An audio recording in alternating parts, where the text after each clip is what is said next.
Good morning friends, my name is Abhishek Verma. I am a political science teacher and this is my YouTube page, The Political Friend.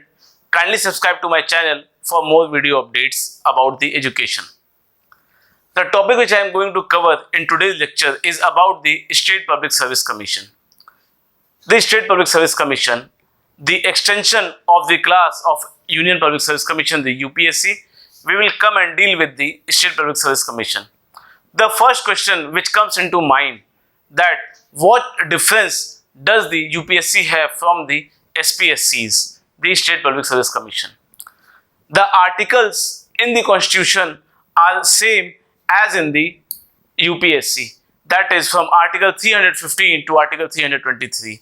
The same part of the constitution, part number 14, describes about the State Public Service Commission as well. The Union Public Service Commission works in the center, whereas the State Public Service Commission works in the states, in the respective states. So the composition, the appointment, the removal of members and the power and functions of the members of SPSCs are given in the article that is coherent to the article of UPSC, article 315 to article 323, and the part which is involved in it is the part 14 of the constitution. Now coming to the constitution and the composition that describes about the SPSCs. Unlike the members of UPSC who are appointed by the president, the members of SPSCs are appointed by the governor of the respective state. The governor has the complete authority to determine the composition, the role and the functions of the members of SPSCs. In UPSC and SPSC, this difference is the first of all which will come, that is the appointment of member of UPSC is done by the president, whereas the appointment of members of the SPSCs is done by the governor in the state. Again, likewise, no any qualification is described in the constitution regarding the appointment of members of SPSC. Similar to what happened in the case of UPSC. No such qualification, educational qualification has been described in the constitution. Then what is the criteria? Like the UPSC criteria of having 10 years service of government service either in the state or in the union is the only criteria for selecting half of the members of the SPSCs.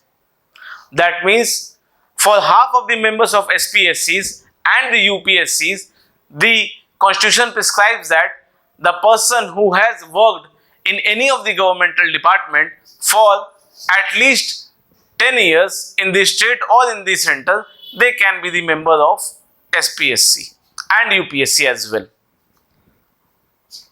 But this tenure of 10 years is only for the half of members for the selection. The rest half is again the discretionary of the governor in the SPSC case and in the hands of president in the UPSC case. The governor describes and he has the authority to prescribe the conditions of service of the chairman and the members of this SPSC commission, the State Public Service Commission. So unlike in UPSC, since they are appointed by the president, their condition of service is determined by the president, but in case of SPSC, the service and the conditions are determined by the governor. The chairman of the commission in case of SPSC, so the criteria given is that they can be in office either if they have attained the age of 62 years. Point to be noted, in case of UPSC, this age is 65 years, but in case of SPSC, the age is 62 years. And the 6 years tenure is common to both of them. So, the chairman of the commission can be in office, either he has completed a term of 6 years or if he has attained the age of 62 years, whichever is earlier. So there's a point of difference between UPSC and SPSC here, that the chairperson in case of UPSC can be in office for the age of 65 years. The 6 years tenure is common to both of the positions, either the chairperson of the UPSC or the chairperson of the SPSC. But in case of SPSC, the maximum age is 62 years, unlike the age of 65 years in the case of the members of UPSC. Then they both can, either the member of UPSC or the member of SPSC, they can tender their resignation before their tenure also. In case of UPSC, since the appointment is made by the president, the resignation will be given to the president by the members of UPSC. In case of SPSC, the members of SPSC will tender their resignation to the governor of the state, since they are appointed by the governor. Now, in case of any mishappening to the incumbent member or chairperson of the SPSC, the governor has complete right to appoint any member of SPSC as the acting chairperson of the SPSC. So, any member of SPSC can be the acting chairperson of the SPSC if any circumstance arises that is unavoidable and the post of the chairperson of SPSC gets vacant. Now, coming to this, as I have told you, I want you to kindly remember the point that similar to the position of UPSC, the members of UPSC, the composition of SPSC is not defined by the constitution. How many members would be there, what would be the composition, and what would be the eligibility criteria, that has not been defined in the constitution. Only for half of the members, as I said, 10 years serving in the government state or in the central government, that is allowed. Rest half appointed by governor at his discretion. Now, coming to the removal of the members of SPSC. Since we know by this time that the appointment of members of SPSC can be done by the governor. So, the members are appointed in the SPSC by the governor, but I am going to tell you an important point. Please note it down or be very clear that though the members of SPSC are appointed by the governor, their removal can be done by the president only and not the governor. They are appointed by the governor, but they can remove only by the president and not by the governor. The same grounds as the member of UPSC can be removed, the same grounds are valid here also. But the point to remember is that in the case of UPSC, appointed by president, removed by president. But in case of SPSC, appointed by governor and removed by the president. So there's a difference again. Be very clear in these points, okay? Because the examiner can tend to ask you tricky questions regarding this only. And that is very clearly stated that the members can be appointed by the governor but can be removed by the president only in case of SPSC. Now, what are the conditions of removal? The same conditions which were given for the removal of member of a UPSC, the same condition follows here also. I am repeating it again in this lecture so that you may memorize it. If a member of SPSC is adjudged to be insolvent, that is, he has gone bankrupt. In case of such bankruptcy, he have to get it declared by the legal authority, that is by the court. If the court finalizes that yes, this person has gone bankrupt and that is approved, then in that case, in case of insolvency, the members can be removed by the president. Then, if the member of SPSC is engaged in some kind of paid employment.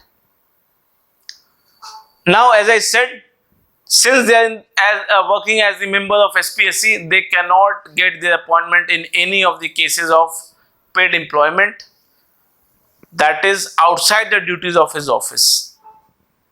He cannot go outside and just go and have this an extra job outside the office of his duty. Not allowed completely by the constitution. And if any such case arises, he can be removed by the president. Member of SPSC appointed by governor, removed by president. Keep this in mind. Now the third one.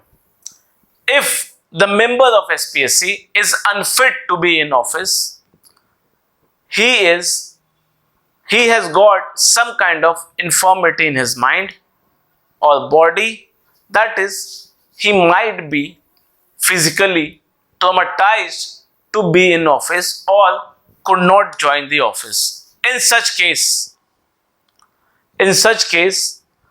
the president may remove the incumbent member of SPSC. And the fourth one, which I have told you in the case of UPSC, also explained in my class of UPSC, that if he has proven the charge of misbehavior, the person will have to be removed by the post.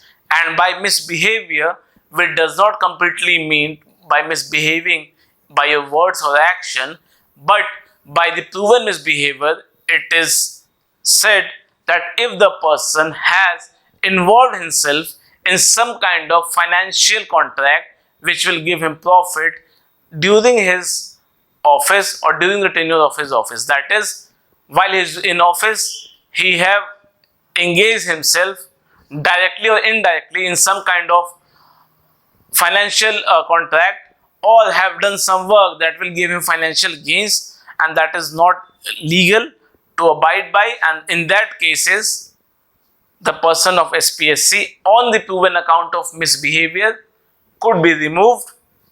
But again, for this proving of misbehavior point, we should be very clear that if such charges are levied on the member of SPSC, first of all, the president will ask and take help of the Supreme Court. The Supreme Court will determine the matter, but on the basis of having this procedure done in the inquiry by the Supreme Court. In such cases, the Supreme Court will take an inquiry, uphold the decision of proven misbehavior, and then only he will advise the president. And this advice of the Supreme Court regarding the misconduct of and proven misbehavior of the member of SPSC is binding on the president. If the Supreme Court said that this particular member of SPSC is guilty of performing this wrongdoing while he was in office, he has to be removed by the president. The direction of Supreme Court is mandatory on the president. The president will have to follow the decision of the Supreme Court. So that is another case. Now coming to the next aspect, that is powers and functions of the members of SPSC, and before that, in between, what will happen in between if the governor finds that the charges levied on the member of SPSC for proving the misbehavior, should he be allowed to be in office? That is completely a discretion of the governor. In case of member of SPSC, the governor can suspend the concerned chairperson or the member of the SPSC if he finds that the member has been charged on the misconduct or misbehavior of some financial contract, removed by the president, but the governor can suspend when the inquiry is taking place. With the upholding of the inquiry, the governor can ask the concerned member of SPSC to get suspended from the office. Now coming to an important topic of what is the independence given to the members of SPSC. Are they independent enough? Appointed by the governor, removed by the president, suspended by the governor in case of proving the charges of misbehavior, some financial contract. The question arises, are they independent enough? So the first point, the members of SPSC enjoys the benefit of security of tenure. That is, to remove a member of SPSC is not so easy as I have discussed right now. That if any kind of misbehavior is levied on the conduct of the member of SPSC, first of all, the president will take the help of Supreme Court. The Supreme Court will do an inquiry, and if in that inquiry it upholds that the misconduct has been done by the member of SPSC, in that case only he can be removed. So this member of SPSC enjoys this safety and security of tenure. Now, what if while joining all kinds of perks, all kinds of benefits was allowed and given to the member of SPSC, but after his appointment, can it be diminished? Can it be reduced? Can those benefits be shortened or minimized? Answer is complete no, because in any case, when the member of SPSC have been appointed, so after his appointment, the governor cannot vary to his any kind of perks to any kind of disadvantage after this appointment. Completely not allowed. So whatever terms and conditions were given while the appointment, that will remain till the member is in the commission. Now moving to the payment and allowances. What kind of payment and what is the source of payment of the members of the SPSC? So the members of SPSC gets their salaries, allowances, perks, everything from the Consolidated Fund of India. If you remember, or if you have seen the my video of UPSC, my lecture on that, the same question I am leaving you again.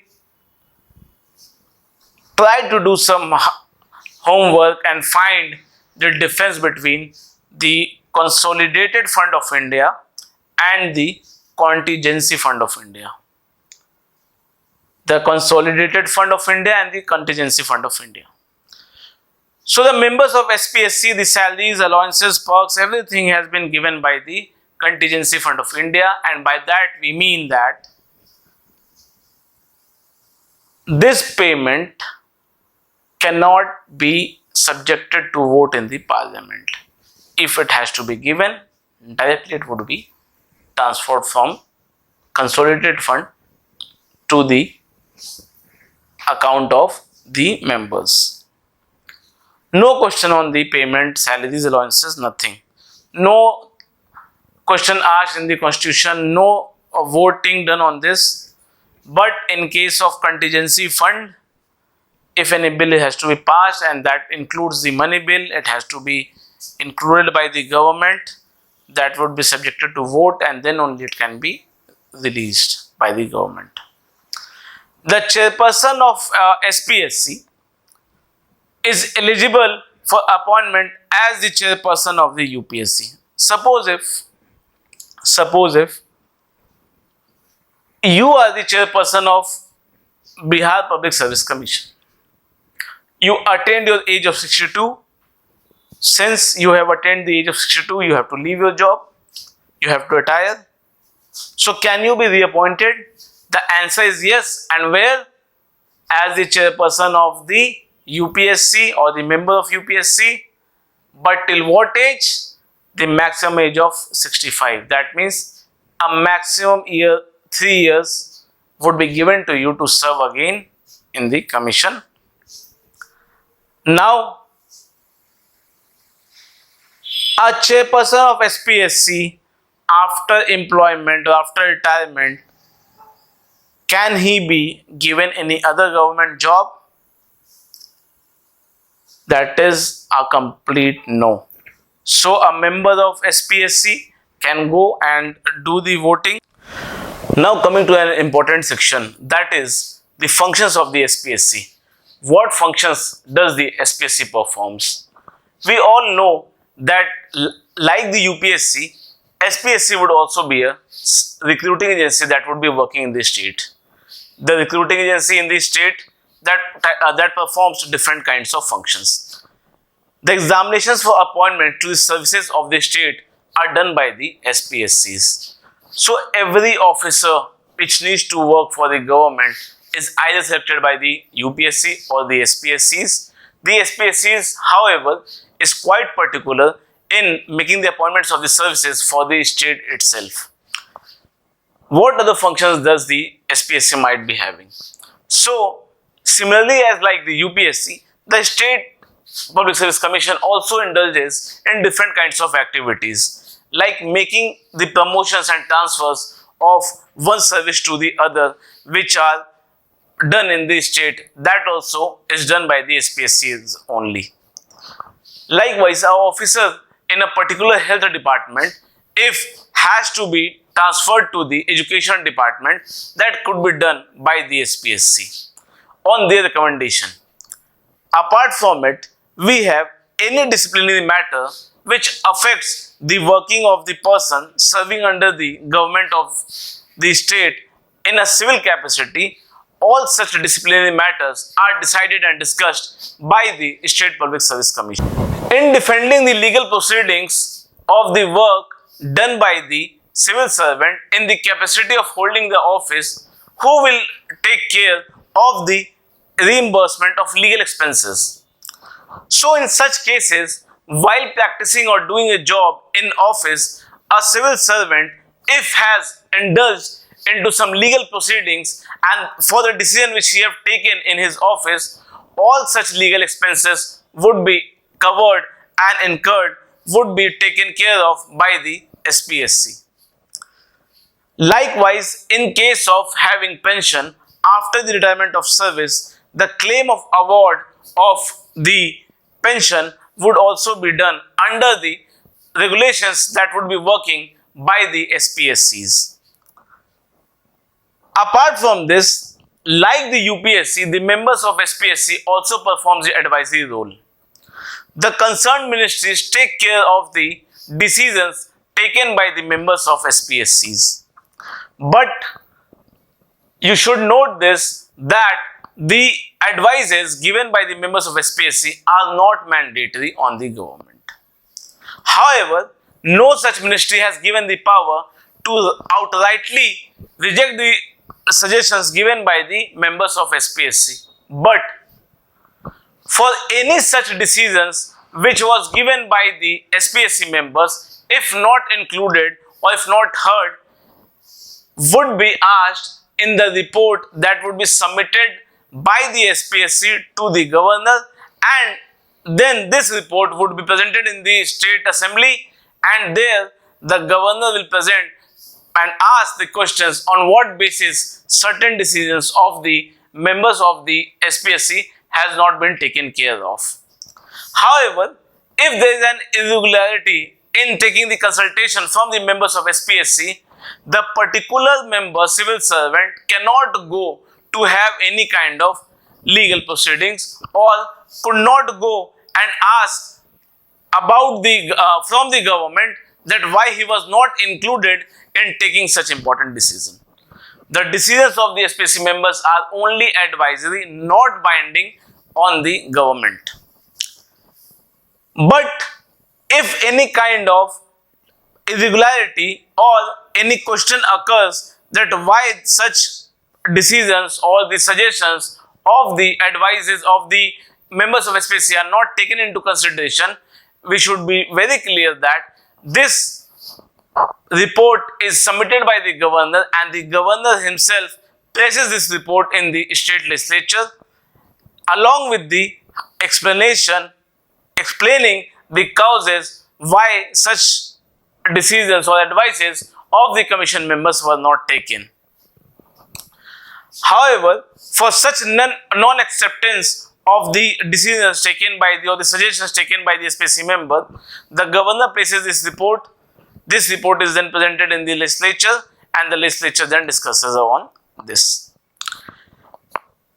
A member, a public servant of SPSC cannot just go to the having jurisdiction of the legal jurisdiction of the courts in case he has not been included. that is also very clear. So these are all the functions that are performed by the members of SPSC. Now coming to the topic of limitations. Now coming to the limitations.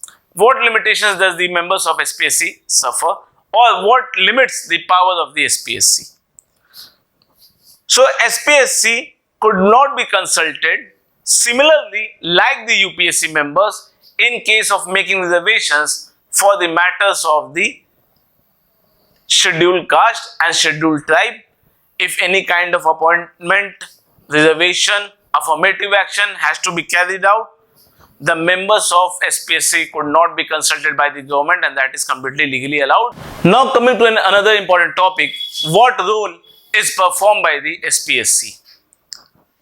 Like the UPSC, the role of SPSC is also to be a watchdog of the merit system in the state.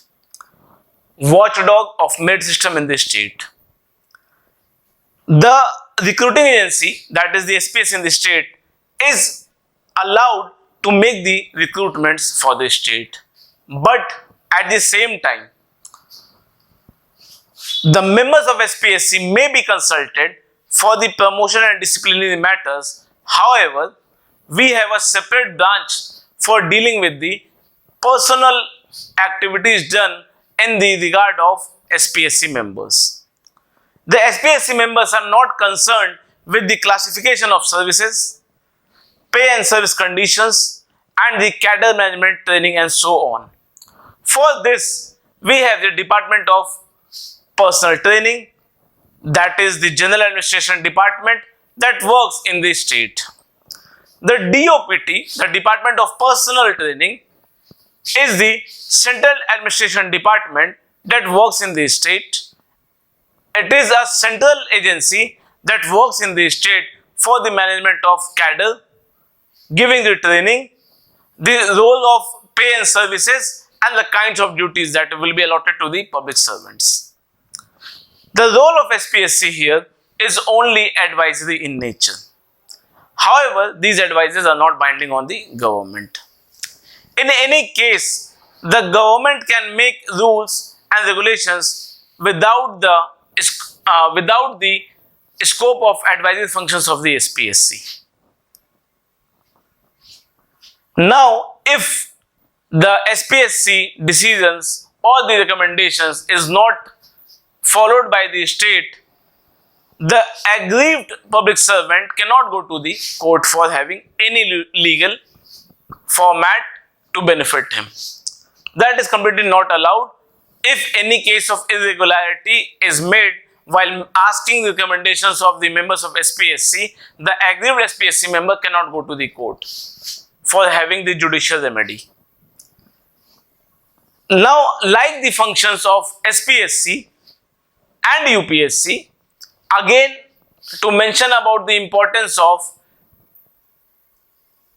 Central Vigilance Committee that was established in 1964.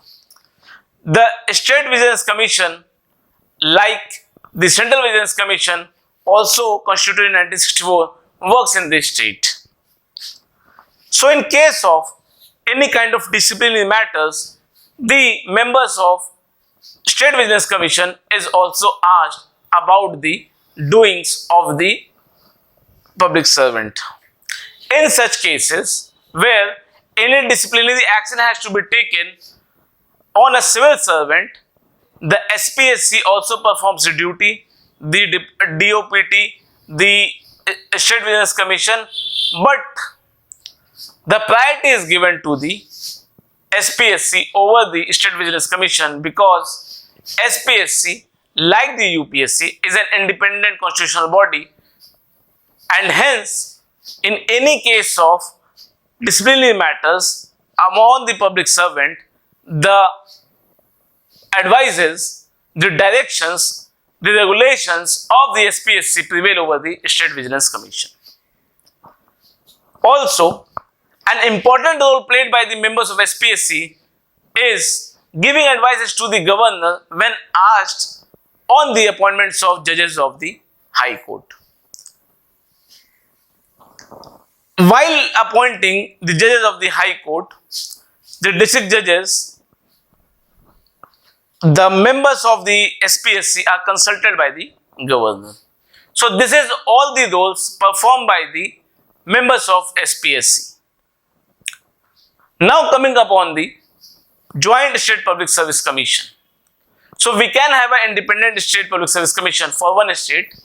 We can have a State Public Service Commission for second state.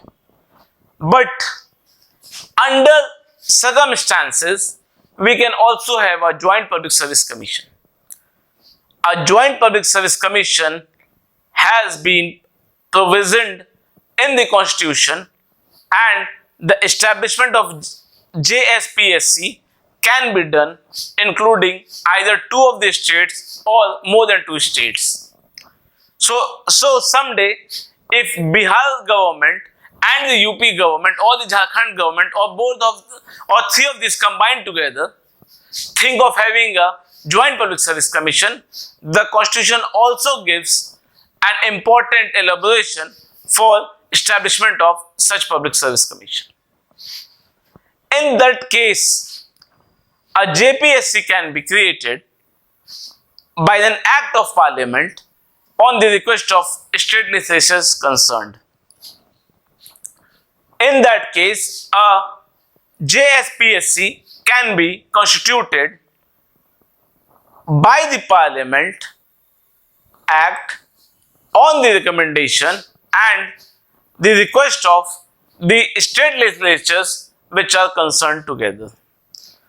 A JSPSC is a statutory body because the constitution of JSPSC can be done by the stature given in the Constitution by bringing a statute, and that statute is a normal regulation that can be brought in the Constitution by the Parliament. Now, the formation of JSPSC is not a constitutional body. Though the Constitution makes a provision for the establishment of a Joint State Public Service Commission, but they are only a statutory body that could be a temporary or a permanent establishment depending on the states whose legislatures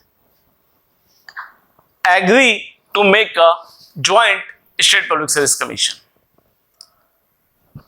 In 1966, Punjab and Haryana, they opted to have a Joint State Public Service Commission.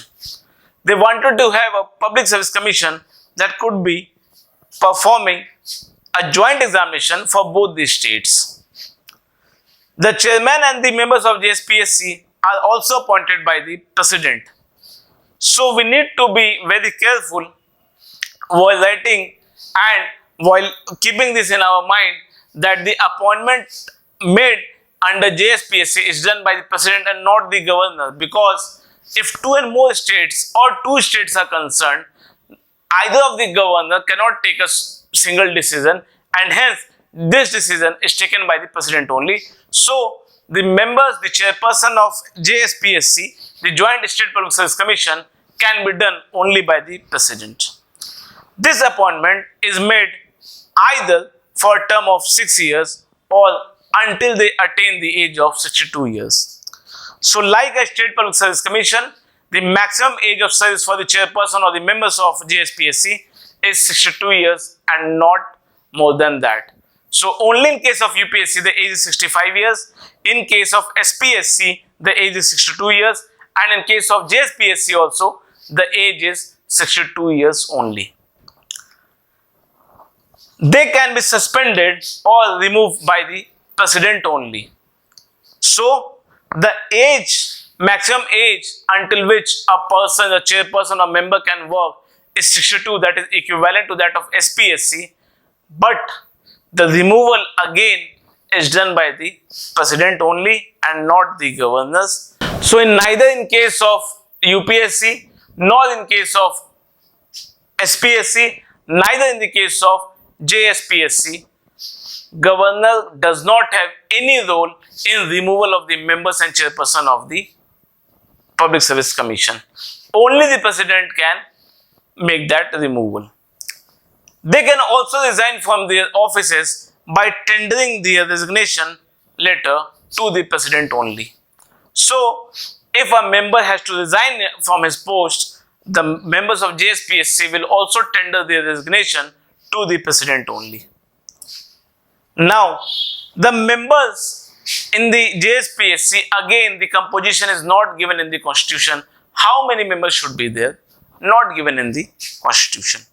So, the composition, since it is not mentioned neither in the case of UPSC, nor in the case of SPSC, neither in the case of JSPSC, the constitution of the members, how many members would be there, are directly decided by the president only. A SPSC presents its annual reports and of performance to each of the state governors of the states concerned. So suppose if Bihar and Jharkhand has to make a JSPSC, the members of this joint State Public Service Commission of Bihar and Jharkhand will represent, the members will give their performance report to the governors of Bihar and Jharkhand. Then each governor places this report to the state legislature and they determine what kinds of work has been done by the JSPSC in that annual year. As provided by the Government of India Act of 1919, a Central Public Service Commission was set up in 1926 and it was entrusted the task of recruiting the civil servant. So, the Act of 1919, Government of India Act of 1919, a Central Public Service Commission was set to be set up, that came into existence in 1926, and then it was the work done was to have a recruiting agency to recruit the public servants. The Government of India Act of 1935, it provided for the establishment of not only a Federal Public Service Commission, that means in states also, but also a Provincial Public Service Commission and a Joint Public Service Commission. So, if the question comes, what Government of India Act or according to which act the Public Service Commission, Central Public Service Commission was granted in India, so the answer would be the Government of India Act of 1919 provided for a Central Public Service Commission. That was first set up in 1926. Now, if a question comes that which act is responsible for the creation of State Public Service Commission, the Provincial Service Commission or the Joint Public Service Commission, then you will tell the Act of Government of India Act of 1935 is responsible for the establishment of Joint State Public Service Commission or the Provincial State Service Commission or the Federal Public Service Commission. So that is all for SPSC, JSPSC, and the articles which are mentioned there, you need to keep that in mind. I will again try to request you to just go through the topic of UPSC and then come towards SPSC. When you will listen both the topics together, it would be crystal clear to you. No doubts would be left. Still, if any doubt is left, you can come to me. You can leave your question in the comment box. I will try to answer those questions as soon as possible. But in my opinion, if you go and study about UPSC first and then go to the SPSC, every doubt would be cleared. And if still any doubt is left behind, you can see the content here. Okay, so the background here is telling you the content of all the topics. So you can go and read these topics here. Okay, just pause the video, read that topic and then listen to my words, my explanation, and then only I guess your every doubt would be cleared. That would be enough for your preparation. So that was all from my side for this lecture. I request you all to kindly subscribe to my channel, The Political Friend, and share it with your friends also. Thank you for being with me. Thank you so much.